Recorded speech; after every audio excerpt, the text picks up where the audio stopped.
Busted my wife cheating, so I ended her affair partner's marriage. I'm at a complete loss. I don't know what to do. There were signs, and I overlooked them. I was blinded by love and never imagined this would happen to me. Not with her, my wife and best friend of nearly 20 years. I work out of town and wasn't supposed to be back until tonight. We were supposed to leave for a 2-week road trip tomorrow.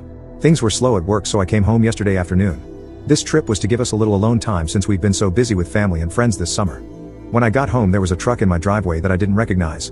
My neighbor just recently asked me how I liked the new truck, but I thought he was mistaken and didn't think much of it. As soon as I could see the truck, I got a terrible gut feeling. I love my wife and trusted her completely, but that feeling was there and strong. I snuck around the side of the house to our bedroom window. It was open and I could hear them as I got close. I looked in the window and my worst fear was confirmed. They were right there, completely naked, on my bed. I walked away. I have been fighting the urge to do something that I know I will regret. I'm struggling to care what happens to me at this point. I went to my family's cabin for the night and drank everything there. Today I was on my way home to confront her and decided against it. I'm not ready. All I can feel is anger. All I can think about is violence. I'm not in a good place right now. Not good enough to see her. I'm back at the cabin right now. I have a 60 ounces of rum, and have been staring at it for an hour. I want to get drunk and forget this, but I don't want to get drunk and make bad decisions. I know this is a critical moment in my life and my actions in the coming days will dictate the rest of my life. That's why I'm here. I need help. I'm not ready to speak to family or friends, so I am reaching out to strangers. Fuck this, world. Update, busted wife cheating. The amount of support and advice I've received is unbelievable. I actually got choked up just realizing how many great people there are out there willing to help a stranger. It gives me a bit of hope for the world at a moment when I needed it most. The downside to all of this support is that I am struggling to respond to people. I have over 600 private messages unread and several hundred comments unread. I want to say thank you to everyone individually, and I'm going to make an effort to do that, but it won't be quick, so I will just start by giving a big thank you to everyone for your kind messages and helpful advice. It really means a lot to me. I have noticed several comments and questions that keep popping up and wanted to provide clarity in addition to my minor update. If you can't tell, I am feeling a lot better today. The pain almost completely went away. I still feel like I've been punched in the gut, but otherwise I have begun looking to the future. It has been 2 days, so this doesn't seem right to me. Is this a calm before the storm, or am I just freakishly resilient? As for the questions and comments I've received, here are some cliff notes to clarify some things. When I said wife and best friend, I was referring to the 2 roles my wife played in my life. The other guy was not my best friend, or even someone I knew. I didn't get a great look at him, but from the quick glance and seeing his vehicle, I don't feel like this is someone I know. We do not have kids. We were planning to have them soon though. We recently sold our house and were set to move closer to my job in September when the new owners take possession. I am going to thank my neighbor, but I'm going to do it subtly like he did for me. A lot of people have been asking me about the signs I mentioned overlooking. Off the top of my head, here are a few. Was texting abnormally late at night. Went for after work drinks with friends, regularly. This was not like her, but I was glad that she was being social. She had yoga once a week but was apparently not paying because one of her coworkers was the instructor and she was helping with setup and cleanup. I also thought she was very inflexible for someone who went to yoga. Unknown caller hang-ups. We regularly answer each other's phones if we are closer to it. Several times she had an unknown caller who would hang up as soon as I answered. We get a lot of spam calls, but usually it's a telemarketer or a debt collector looking for the previous owner of the number. Rarely it's a hang-up. The update is a work in progress. When my brother arrived, we had a good long talk. He has been my true best friend and I realized I need to always remember that and know that he will always be there for me without judgment the same way I would be for him. He really sets the standard for what a true friendship is, even if we fight on occasion. Since I was supposed to be home last night, I decided to respond to my wife's text. We aren't allowed to have phones on site, so it was reasonable for me to only be texting her. She knows it's easy for me to sneak in some texts. I wrote her and said I needed to go to one of my company's remote sites and wouldn't be able to call her until the end of the weekend. I told her that I would cancel all of the reservations and rebook later. She said she could take her best friend with her this weekend to the romantic bed and breakfast on a vineyard that I booked. I knew it wasn't the best friend she wanted me to think would be going. I told her that I already gave it to my brother and his wife since it was non-refundable and they would pay me back in a month. This morning, I canceled all of the reservations except the romantic one. My brother is coming with me. Fortunately, the hotel let us switch from the honeymoon suite to a room with 2 beds.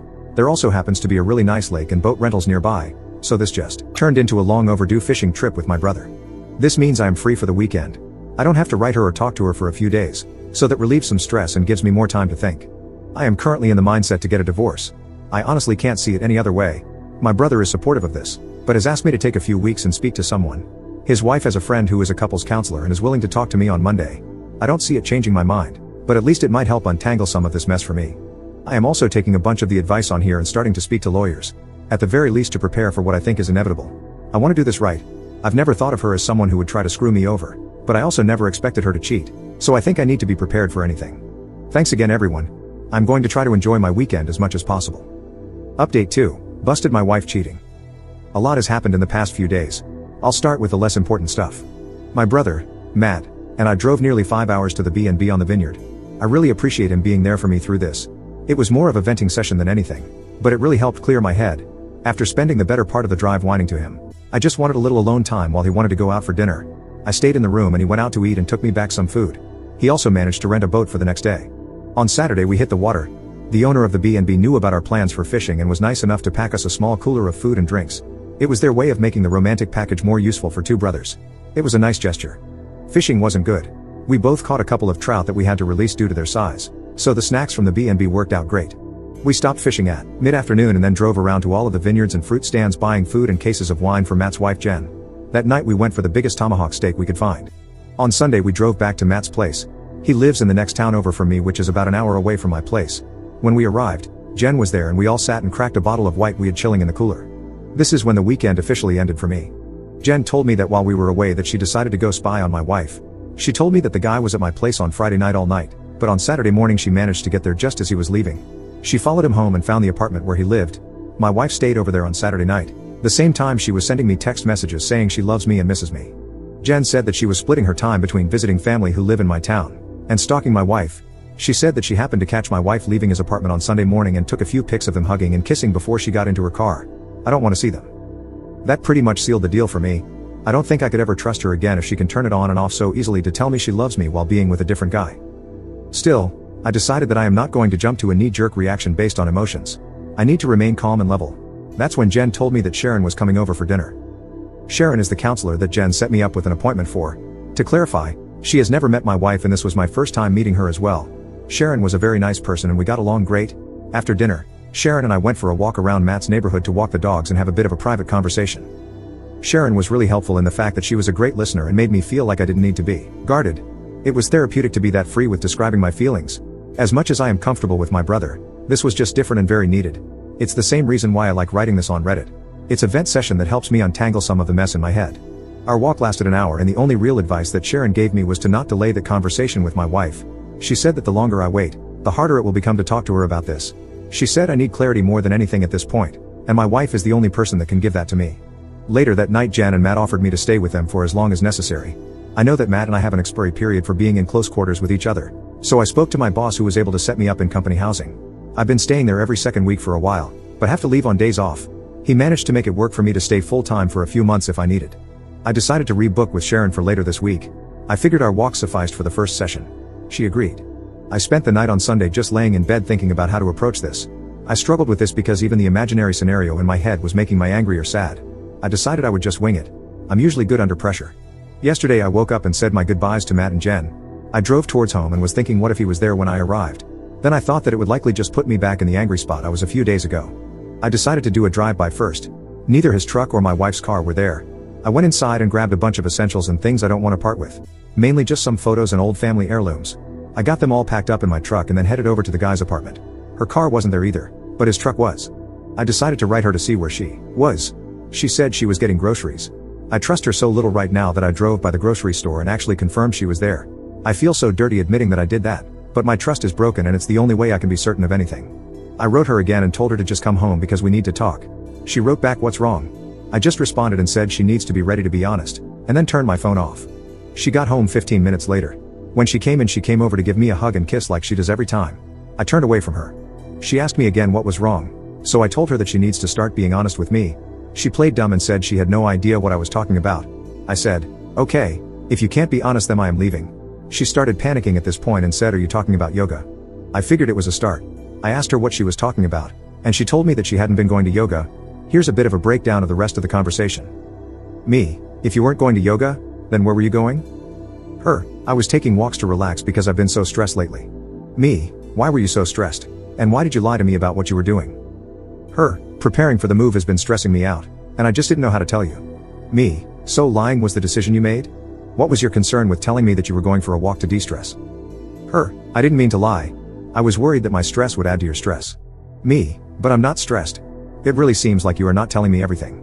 Her, what do you mean? Me, I think that you're lying about more than just skipping yoga. I am asking you again to be honest.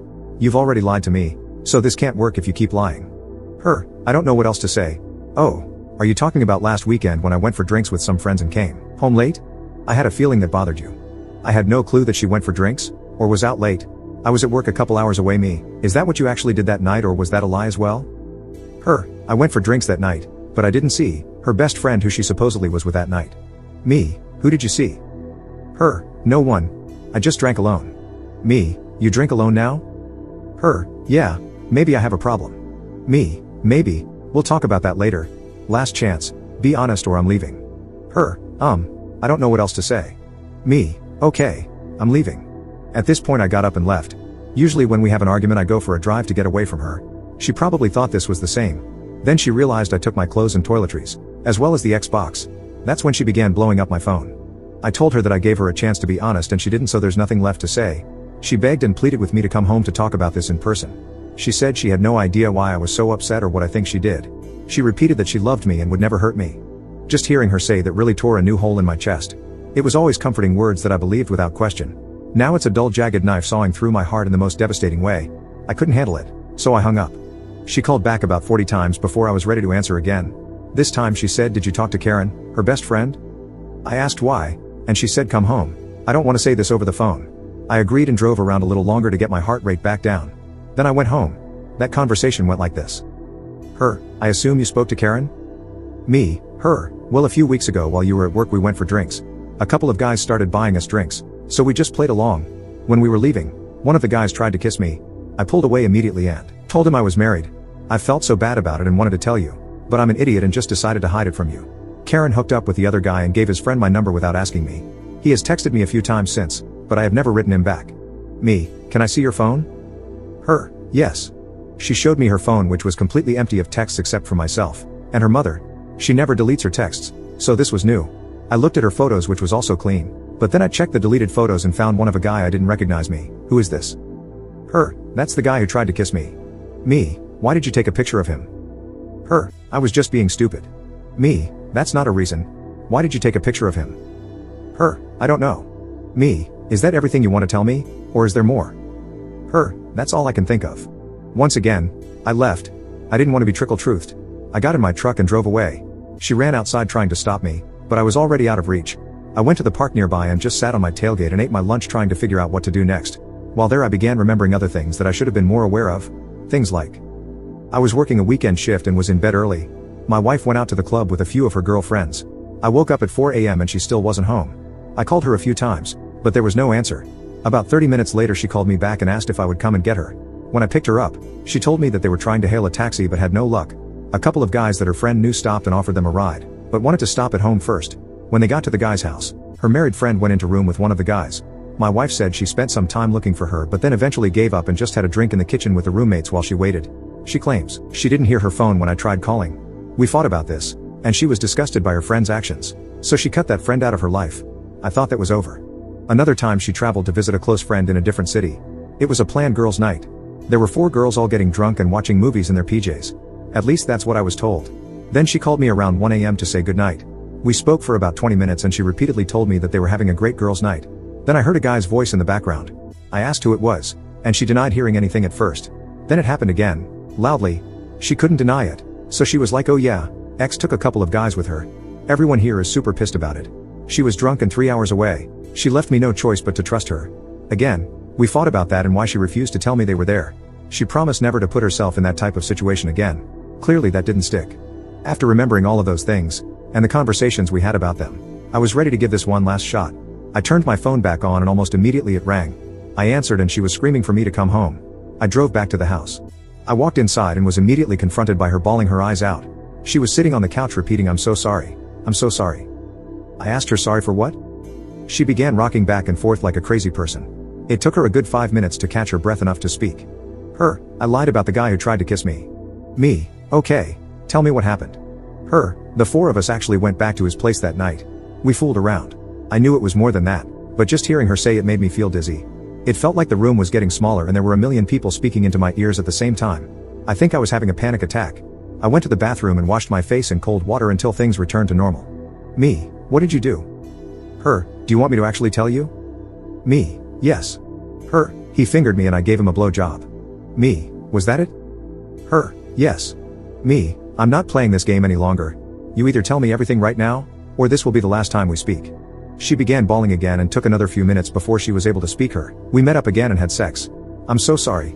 I love you and will do anything to make up for this. Me, just the one time? Her, if I tell you the truth, please give me a chance to do anything I can to make up for it. Please. Me, I'll think about it. Her, it was an affair. We had been hooking up while you're out of town for work. It's been going on for almost a month now. He is married and they are about to get divorced. Me, does he know you're married? Her, yes. Me, if he's having an affair because his marriage is failing, does that mean you think ours is failing? Is that what you told him? Her, no, I don't think ours is failing. I'm so stupid. I hate myself. Please don't leave me. I can fix this. Me, how? Her, whatever you want.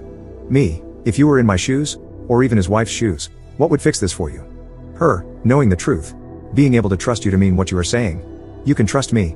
I screwed up and won't do that again. Me, if you were his wife, wouldn't you want to know the truth? Her, yes. Me, then fix this. Her, you want me to call her? Me, if you think that is what you would want. She tried calling, but never got an answer. A few minutes later her cell phone rang. It was listed as Karen, work. She looked shocked, so I knew that wasn't Karen. I asked if that was him. She said it was. I answered, and being the coward he is, he said, oops, I must have the wrong number. I said no. This is the husband of the girl you've been cheating with. I'm going to let you speak to her because she has something to say to you. I passed her the phone. Her, I told him everything. He knows the entire truth. We're done. It was just a fling and now you need to never contact me again. I asked to see the phone before she hung up me. What divorce lawyer are you using? Him, I'm not getting divorced. Me, oh, but didn't you tell me, wife, that you were? Him, no. Me, okay, then can I speak to your wife? I feel she has as much right to know about this as I do. Him, please man, I didn't know she was married. Don't ruin my marriage over a mistake. Me, you ruined mine over a mistake. It's only fair that I tell your wife. Him, please don't. She's at work right now. I will tell her everything when she gets home, I swear. Me, okay, you do that. That's where I hung up. I asked my wife if she knew where his wife worked and her name. She did. I had my wife call over and ask for her at work. She did get her on the phone and told her to take a seat. This woman said she was just getting ready to leave for the day and she would call my wife back from her car. She did. His wife, what's going on? My wife, I have something terrible to tell you and I don't want to cause any accidents. Please don't drive. His wife, OMG, did something happen to his name? My wife, no. He's at your apartment right now. I am just letting you know that we have been having an affair for a month now. I'm coming clean to my husband right now and thought you should be given the same respect. She went silent for about a minute, then said, if this is some sick joke, I will find out who you are. Then she hung up. Not even 10 minutes later my wife got a text from Karen, work, saying, thanks, you just ruined my life. I grabbed the phone and wrote back, you just ruined 4 lives and 2 marriages. Don't forget that this was your fault, you piece of shit. For the next hour my wife begged and pleaded with me to stay with her. She offered counseling. She offered to never leave my side. She even offered me sexual favors. This was everything that I expected thanks to the comments in here. She then said we should go on that vacation. Her treat. We need time away was her reason. We need to spend some quality time together because my work schedule has been pushing us apart lately. Also exactly what I expected her to say. She wasn't expecting me to tell her that I went anyway. She also wasn't expecting me to tell her that I already have counseling booked for myself. She definitely wasn't expecting me to tell her that I busted her on my very own bed. I could only imagine she didn't expect me to have a place already lined up to stay. When I told her all of that, she fell to the floor bawling. She started saying how she doesn't deserve to live. She told me I should just kill her right now because she's too terrible to be with anyone. It went on like that for a while. I stayed for a total of 4 hours listening to her make excuses, then try to hug me or cuddle me, or even blow me if I would just stay and work through this with her. In the end, I called Karen and told her that her cheating friend is suicidal and that she should come keep an eye on her. Then I left. It's been almost a full day since that went down and I haven't spoken to her since. She has been calling and texting me all day. Her friends and family have been calling and texting me all day. Everyone has a different excuse, or a different plea for empathy. Her father is the only one who wrote me and told me that I need to do what is best for me and that he will always love me like a son no matter what happens. Reading that was what made me have a good cry for the first time since all of this began. I meet with Sharon, my counselor, tomorrow and a lawyer on Thursday. I think I know where this is going, but until it happens I'm just not sure about anything. I'm sorry for the overly long-winded story. It just helps to vent in this way. Again, I really appreciate all of the comments and messages. The people sharing their own stories like this are really helping me feel less broken and giving me more hope. I sincerely appreciate everything you've all said and done for me.